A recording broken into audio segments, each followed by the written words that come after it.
Picture this. It's Friday, October 13th, 1307. Across France, in every Templar commandery, the dawn breaks over a chilling scene. Before the knights can even don their armor, the doors of their fortresses are smashed open by soldiers of King Philip IV. The Grand Master, Jacques de Molay, is dragged from his bed. The arrests are swift, simultaneous, and total. On this single day, the most powerful and revered military order in Christendom is utterly dismantled. This is the famous story of the fall of the Knights Templar, but the reasons for their arrest weren't just political or financial, as history books often suggest. They were something far darker, far more bizarre, and far more terrifying. The charges leveled against these legendary warriors, the heroes of the Crusades, the guardians of pilgrims, the wealthiest men in Europe, were so obscene, so utterly contrary to their pious image, that they shocked the entire medieval world into silence. These were not just accusations of heresy, they were accusations of obscene rituals,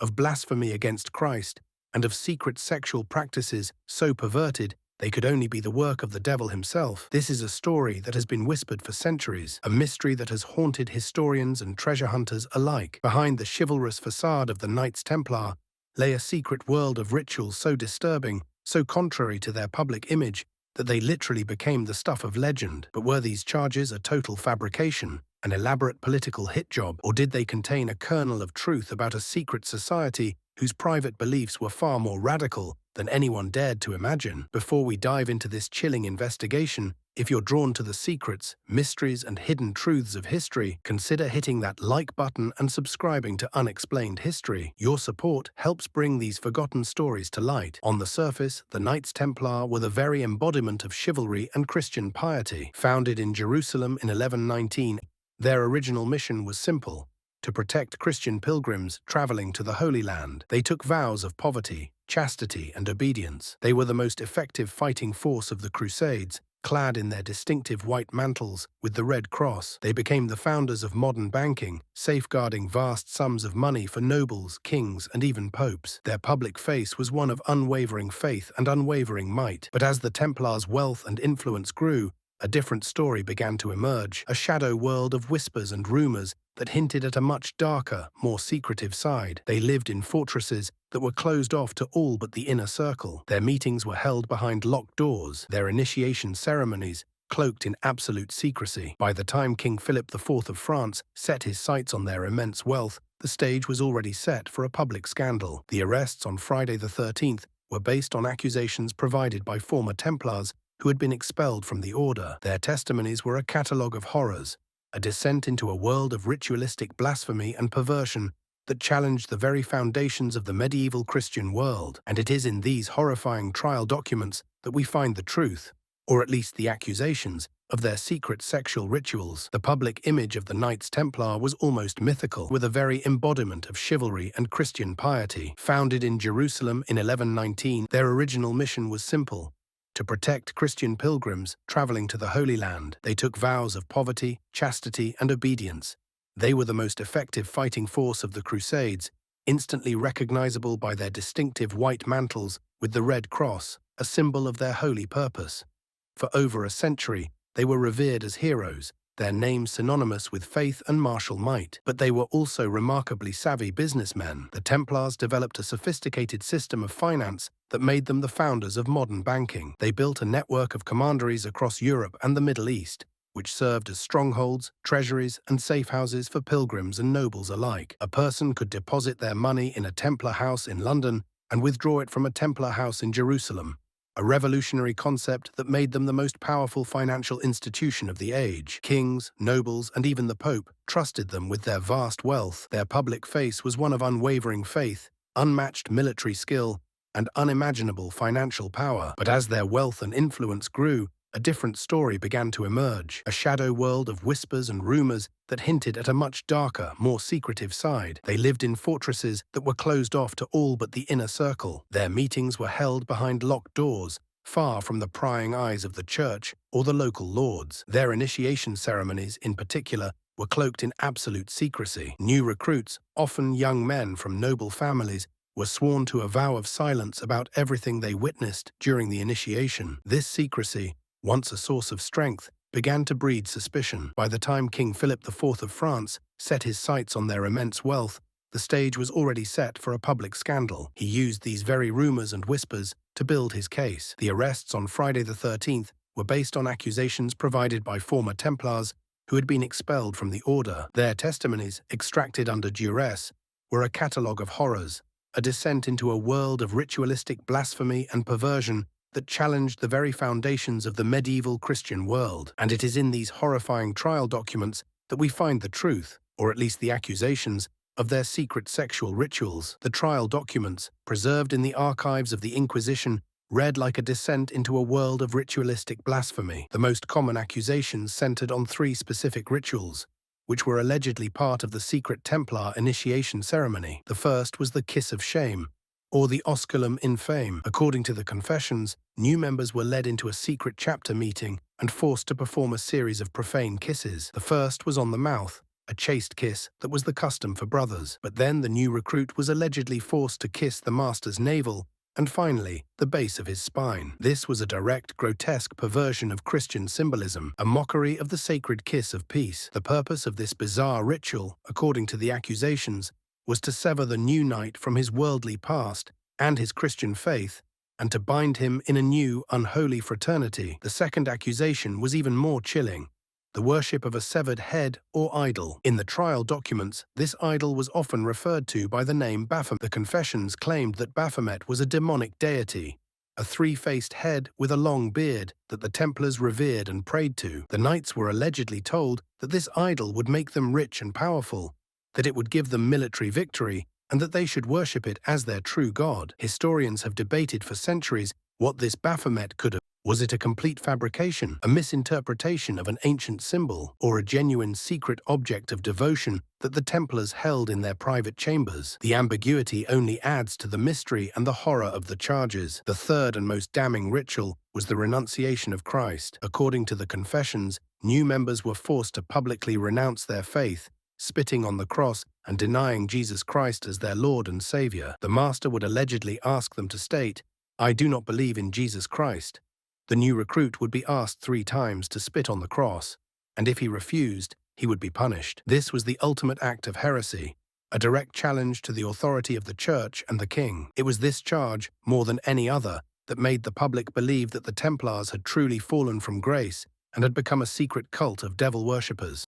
To truly grasp the shock of these accusations, we must understand the very strict monastic life the Knights Templar were sworn to live. Their rule or code of conduct was as rigid and demanding as that of any monk in a monastery. Their vows of poverty, obedience, and chastity were not just words, they were the absolute law. Every knight lived a life of austerity. They were forbidden from owning personal property, from gambling, and from hunting for pleasure. They were not allowed to even look at a woman, let alone touch one. The rule states, "The company of women is a dangerous thing, and it is not safe to look too much upon their face." Any form of sexual contact was a grave sin, and a knight caught with a woman could be stripped of his mantle and expelled from the order. But their rule went even further, extending to the suppression of all forms of physical intimacy. Knights were forbidden from kissing their own mothers or sisters when they left for the Holy Land, to avoid any worldly attachment. They were not even allowed to sleep with more than a single light in their dormitory, to prevent any physical contact or inappropriate behavior between the brothers. They ate in silence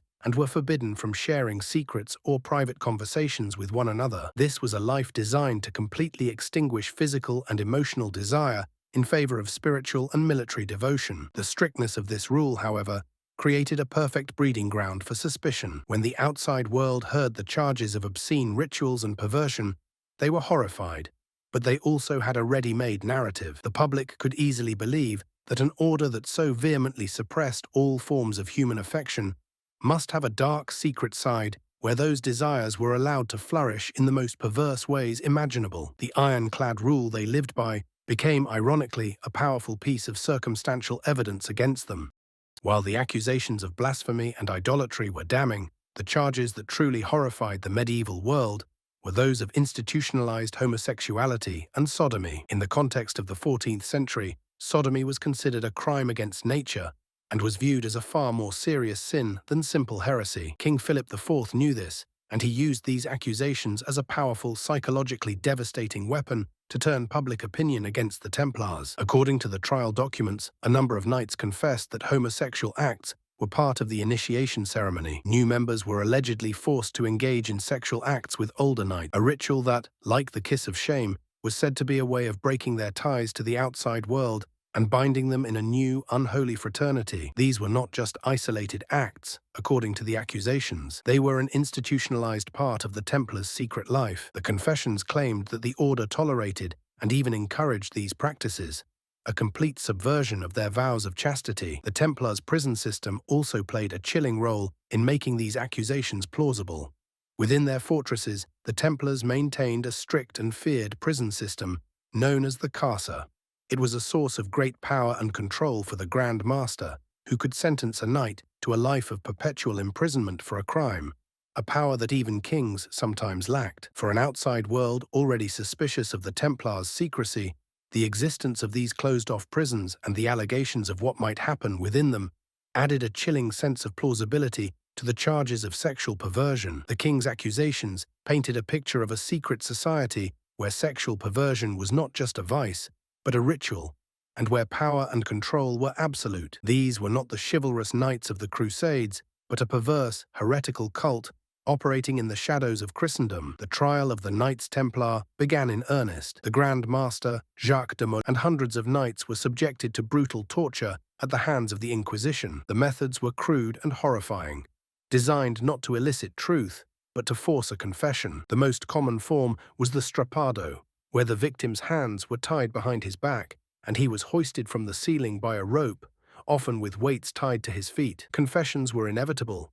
Initially, many knights, including Jacques de Molay, confessed to the charges. They admitted to spitting on the cross, to engaging in obscene rituals, and to worshipping an idol. But once they were allowed to recover from the torture and were brought before a court, many of them recanted their confessions. They claimed that their admissions were false, made under the duress of unimaginable pain. This put the Church in a precarious position, as a recanted confession was seen as a sign of a heretic returning to his sins. The trials dragged on for years, becoming a legal and political nightmare. Recanting Templars were given a choice: either stick to their initial tortured confessions and be imprisoned, or recant their recantations and be burned at the stake. In March of 1314, Jacques de Molay, along with the preceptor of Normandy, Geoffrey de was brought to a small island on the Seine River in Paris. Before a huge crowd, they were read their confessions and sentenced to life imprisonment. But something extraordinary happened. Standing on the scaffold, with the flames of the pyre already lit,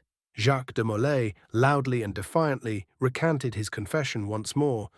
He proclaimed his innocence and the innocence of the Templar Order, cursing the king and the pope. For his defiance, he was immediately burned at the stake. The last Grand Master of the Knights Templar died a martyr, not a heretic. His death became a symbol of the injustice of the trials and the injustice of the entire affair. The Templar Order was officially suppressed by the pope, and their wealth and lands were seized. The mystery of their guilt, however, was never resolved. So what is the historical consensus on the secret sexual rituals of the Knights Templar? The majority of historians today believe that the confessions were largely fabricated, extracted under the brutal duress of torture. The charges of heresy and sodomy were a powerful political weapon for King Philip who was deeply in debt to the Templars and desperately needed an excuse to seize their immense wealth. The charges were also a way for him to consolidate power and to weaken the authority of the Pope. But even a fabricated conspiracy often contains a kernel of truth. The question remains: why were the accusations so consistent? Why did knights from different commanderies in different countries confess to the same bizarre rituals? The kiss of shame, the worship of Baphomet, the renunciation of Christ. And why were the charges so specific, so non-standard for a typical heresy trial? These were not just generic accusations. They were detailed, theatrical, and deeply disturbing. Perhaps the most plausible explanation is that while the charges were false, they were based on a misunderstanding of the Templars' intense secrecy and spiritual practices. The kiss of shame, for example, may have been a corrupted version of a secret initiation ritual, misinterpreted as an obscene act. The worship of Baphomet may have been a perversion of a Templar's devotion to a holy relic, a revered head of a saint, or even a symbolic representation of wisdom. The truth is, we may never know what truly happened behind the locked doors of the Templar commanderies. All we have are the terrifying confessions of men tortured to the point of breaking, a century-long legal battle, and the tragic legacy of an order that was destroyed not by its enemies, but by its secrets. The Templars may have been the chivalrous heroes of Christendom, but their story is a chilling reminder of how power, greed, and a whisper of a secret can turn a legend into a nightmare.